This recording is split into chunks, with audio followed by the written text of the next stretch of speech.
Juan Kapitulo 6, versikulo 35. Si Jesus miingon kanila, "Ako mao ang pan nga naghatag sa kinabuhi. Ang muari kanako dili nagayod gutomon, ug ang mutuo kanako dili nagayod uhawon." Ang mga puno Pan sa kinabuhi. maglikon unta sa mong pagtuo ug gagaka kami sa pagtuman sa imong mahal nga kasuguan.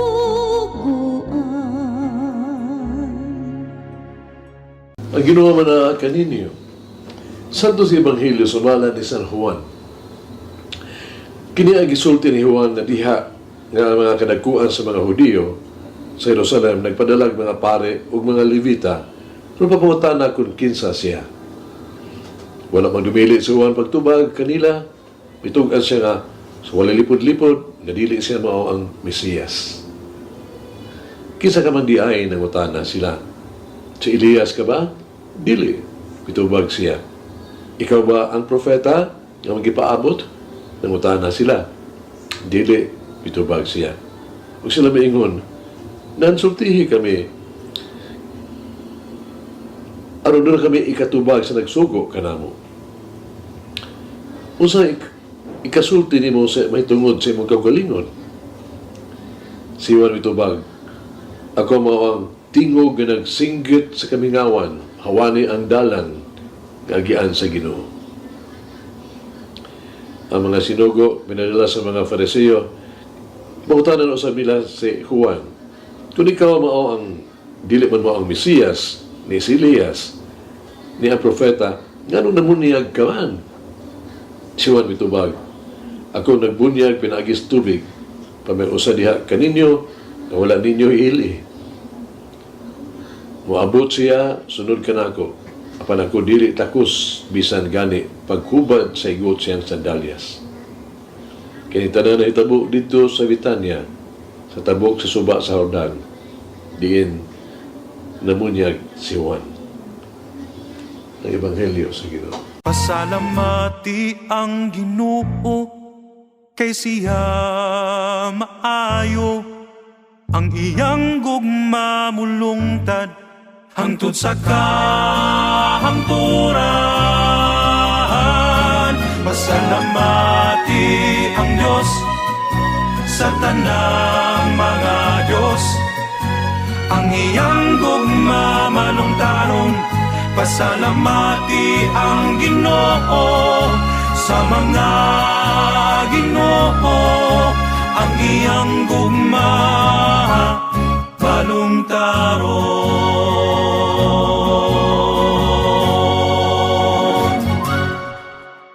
Ako mo ang tingog sa usa ka nagsinggit sa kamingawan. Juan chapter 1 verse 23. Pamalandungan tining mga pulungan.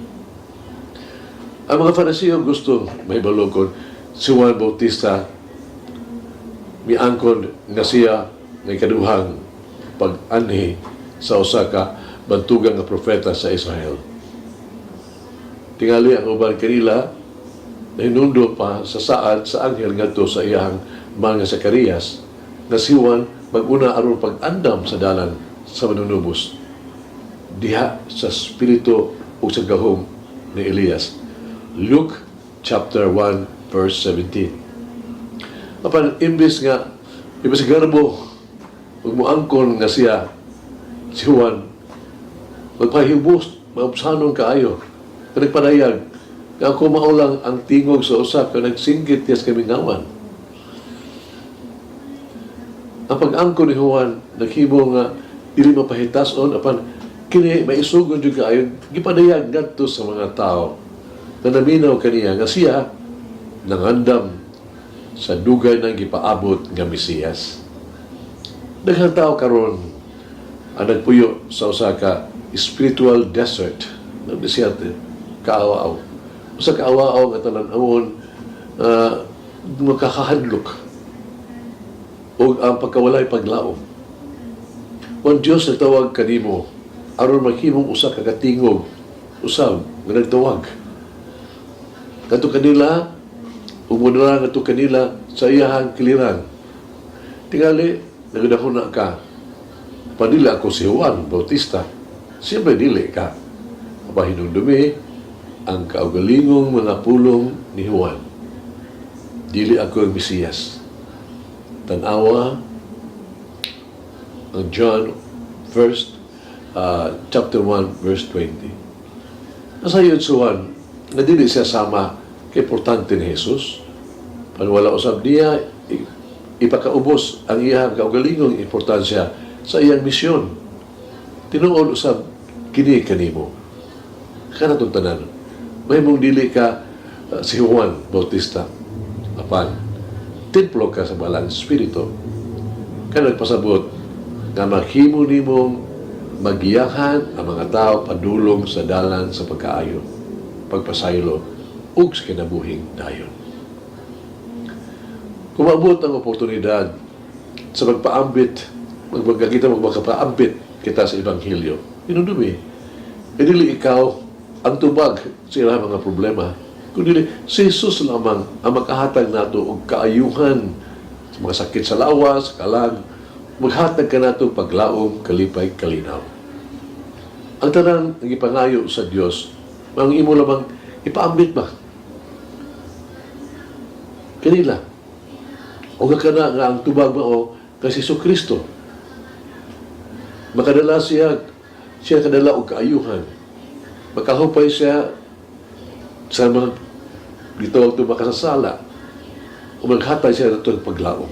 Siya lamang. Kung ayaw, ako hang pagsulbad sa mga problema sa mga tao.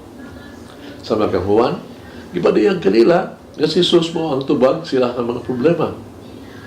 Ayaw kawan o kadasig ang imong sa gubangon mo, suluhon ni mo sa imong kagulingon ang kasaypanan o baka makasala.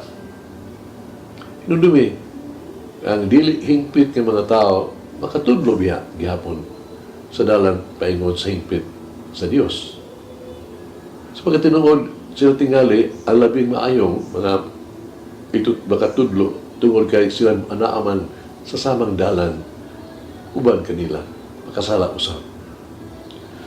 Mahimo kang usa ka suga magdan ang sa dalan ngadto sa katinuod katinubdan sa paglaom kalipay ug kalawasan. Nagampo kita Ginoo hatagi ako kaisog sama kang Juan Bautista nga magpadayag nimo ngadto sa katawhan bisan dili takos. Mama Mary, help me remain in the Lord and seek union with Him alone. Walang ang Diyos pagkagawang sa tanan, Amahan, Anak, Espiritu Santo. Amen.